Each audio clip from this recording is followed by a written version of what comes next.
जय माता रानी दोस्तों, आप सभी का बहुत बहुत स्वागत है आपके अपने चैनल राधा कृष्ण ऑफिशियल में। उम्मीद करती हूँ आप लोग बहुत ही अच्छे होंगे।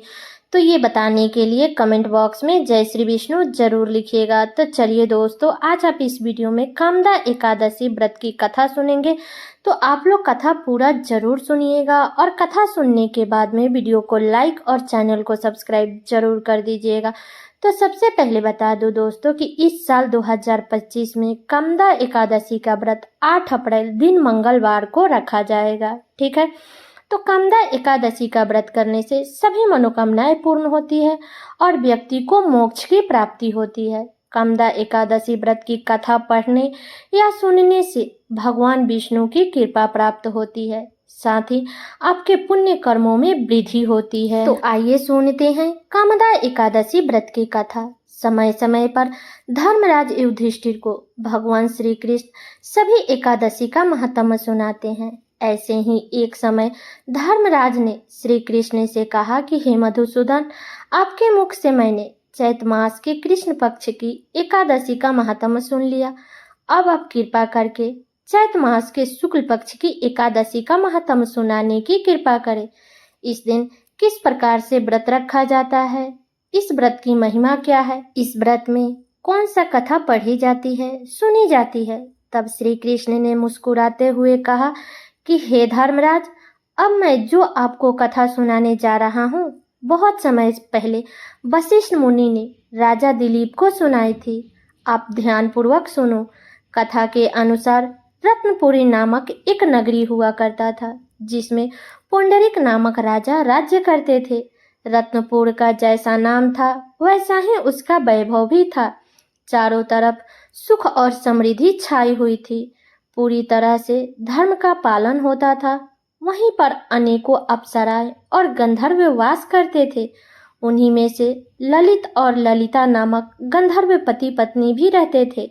ललिता और ललित एक दूसरे से बड़ा स्नेह करते थे, यहाँ तक कि वह दोनों एक क्षण के लिए भी एक दूसरे से दूर नहीं रह पाते थे। एक दिन राजा पुंडरीक की सभा में नृत्य का समारोह चल रहा था, जिसमें गंधर्व गायन कर रहे थे और अप्सराएं नृत्य कर रही थी। और उस दिन गंधर्व ललित भी उस सभा में गान कर रहा था, लेकिन गाते गाते ललित अपनी पत्नी ललिता की याद में खो गया, जिससे उसका एक सुर थोड़ा सा बिगड़ गया। तब कारकोट नामक नाग ने उसके भूल को भांप लिया और उसके मन में झांक कर और उसके भूल का कारण जानकर राजा पुंडरीक को तुरंत ही बता दिया।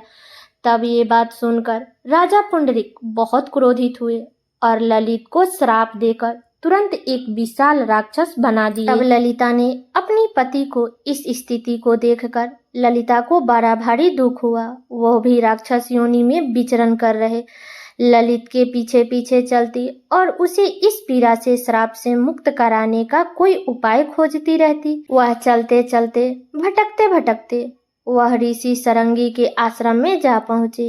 तब ललिता ने हाथ जोड़कर ऋषि को प्रणाम किया और अपनी व्यवस्था ऋषि से कहने लगी। तब ऋषि सरंगी कहने लगे कि तुम बहुत सही समय पर आई हो। अभी चैत मास के शुक्ल पक्ष की एकादशी आने वाली है। इस एकादशी को कामदा एकादशी कहा जाता है। उसका नियम पूर्वक पालन करके व्रत का सारा पुण्य अपने पति को दे देना। तब उस व्रत के प्रभाव से तुम्हारे पति को राक्षस योनि से श्राप से मुक्ति मिल जाएगी।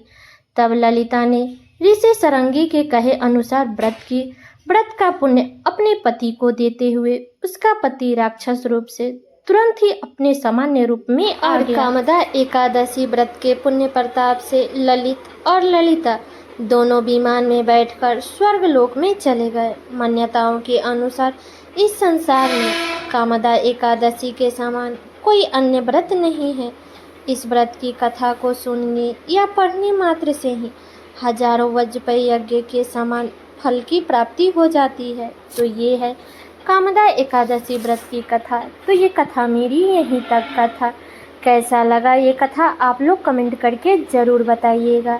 चैनल पे नए आए हैं तो सब्सक्राइब कर लीजिएगा, वीडियो को लाइक कर दीजिएगा और वीडियो को शेयर कर दीजिएगा। ताकि हर कोई कामदा एकादशी व्रत की कथा को सुन सके।